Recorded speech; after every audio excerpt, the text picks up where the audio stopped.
घरोघरी मातीच्या चुली मालिकेच्या नवीन प्रोमोमध्ये आपण पाहणार आहोत की आता शरूच्या खोट्या प्रेग्नन्सीचं सत्य सगळ्यांसमोर आणलेलं असतं। त्यामुळे आता शरूची जी सासू असते ती म्हणत असते की हिला आता तुम्ही इथेच ठेवून घ्या, मी हिला काही घरी घेऊन जाणार नाही आहे। त्याच वेळेला शरू त्यांची हात जोडून माफी मागत असते। मात्र या सगळ्यामध्ये ऐश्वर्याला सगळ्यात जास्त आनंद झालेला असतो, पण जानकी देखील तितकीच हुशार असते आणि जानकीने आता ज्योतिकाला समोर आणलेलं असतं आणि ती म्हणत असते की जे काही झालेलं आहे ते सगळं काही हिच्यामुळे झालेलं आहे। हिने खोट्या प्रेग्नन्सीचं नाटक केलं आणि एवढे दिवस आमच्याकडनं फक्त पैसे घेत राहिली।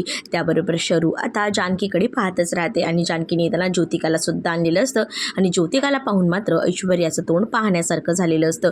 त्याच वेळेला आता जानकी म्हणत असते की बघितलं ना, हीच ती ज्योतिका आहे, हीच ती आपल्या शरूला बाळ देणार होती, पण खरं तर ही प्रेग्नंटच नाही आहे आणि हिने जे काही केलेलं आहे नाटक ते कोणाच्या तरी सांगण्यावरनं केले, पण आणि हे जे नाटक केलेलं आहे ते कोणाच्या सांगण्यावरनं केलेलं आहे आता ती स्वतःच सांगेल। आणि त्यावेळेला जानकी आता इथे मात्र त्या ऐश्वर्याकडे पाहत असते। आता ऐश्वर्याचं सत्य सगळ्यांसमोर आल्यानंतर काय धमाका होतो पाहणं इंटरेस्टिंग